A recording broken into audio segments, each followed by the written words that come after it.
So I had a really hard time deciding which story I wanted to share because we talked about, like, oh, if God has ever spoken to you in a way or a time that you were obedient. And immediately all the times that I was disobedient came to mind because after the disobedience comes the obedience. But I actually decided to share someone else's story. Recently, 2 weeks, 3 weeks ago, I think it's 3 weeks ago, we went to Hot Hearts. I say we, it was me, Aubrey, Emily, and Avery Doyle. And when I saw that we had the option to sign up for Hot Hearts, I was very excited because we'd gone last year and it was something that we can test the waters before we decide to go to camp or not, because last year we decided not to go because of coronavirus. And so I was like, yes, we're going to Hot Hearts. And then I was like, oh my gosh, we're going to Hot Hearts. I'm taking kids to Hot Hearts, and there's a global pandemic, and there's going to be, more than the 4 of us there, and I don't know if this is okay. I was concerned. I'm responsible if I bring somebody back with coronavirus. If I bring back one of my own kids to my household that has COVID, and my husband is going to say, you did this, you took her, you are responsible for this. If I take some of our youth and bring them back to our congregation to share the wealth of coronavirus or into their own homes where there's maybe immuno problems or preconditions, that was on me.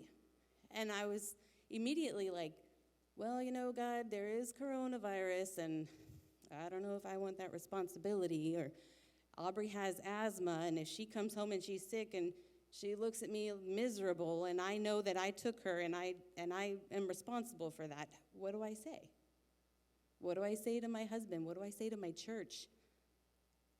And so I prayed very scaredly, because I didn't want that responsibility on me, but we went. And honestly, I was like, oh, well, there's only 3 of them. Maybe that's my thing of we're not supposed to go. It's only 3 of them. But God walked away. Well, he says he left the 99 for the 1.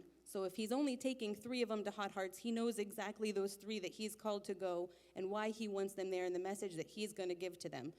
So I need to be responsible and get them there. And we're very blessed and very fortunate. Nobody came home sick, and 3 weeks later, still nobody's sick. But while we were there, I was still nervous. Everybody's there in social distancing and using their masks. And every time we would meet in the sanctuary or in the chapel, and we're walking out, and I'm like, oh, they're walking kind of close together. I don't want to be, is that 6 feet? Because it's different when it's me at the grocery store and then when it's my kids and somebody else's kids, and I'm afraid for them. And we had a pastor one night. His name was Marco. And he talked about the time that he went to New Zealand and bungee jumped into a 400-foot ravine. And it was pretty cool. He showed pictures and stuff, and it shows him on the platform, and he's this big, burly, hairy guy, and he's all strapped up and harnessed and giving the thumbs up. And he told us, at this point, I believed that the guys who hooked me up to this harness knew what they were doing and they did it right. I believed that that platform was going to hold me. I believed that that bungee cord was going to bring me back up. I believed in the platform. I believed in the people. I believed in the straps and everything that was happening. I believed that I was good. Then he showed the next slide where he actually left the platform. And we watched the video. He didn't have to get pushed. I would have probably had to be kicked off of that platform. That thing was deep. He didn't get pushed. He jumped on his own. And so he showed the screenshot of him mid-air, feet off the platform. And he said, and at this point, I had faith. I had faith that they did hook me up correctly, and the harness was going to hold me, and the bungee cord was going to bring me back, and I was going to be brought back onto that platform. I had faith, and I leapt off. Then he tells us about last summer, this 56-year-old man, him, lost both of his parents to COVID within 2 weeks of each other. This man lost both of his parents, the only people on the face of this earth who have been with him from every single day, day one, were gone because of this virus. But he was here. He was here at Hot Hearts. He was preaching to these kids and telling them about the gospel and what it's like to have a relationship with Jesus. And that spoke hugely to me. That spoke hugely to me. He was not afraid. He was not afraid of COVID if God said, hey, I want you to go and preach the gospel to these kids. And I want you to see that by the end of the weekend, 14 kids have given their life to Christ. That was super powerful for me. That was super powerful to see God spoke to me in that way, calmed my fear, and showed me that I need to not just believe in God from my home and from my church.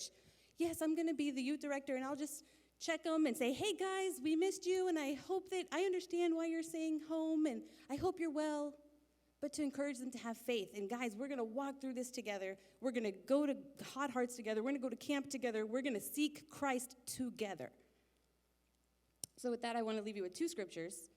Matthew 18:20, for where 2 or 3 are gathered together in my name, I am there among them. And Hebrews 10:24 and 25. Let us watch out for one another to provoke love and good works, not neglecting to gather together, as some are in the habit of doing, but encouraging each other, and all the more as you see the day approaching.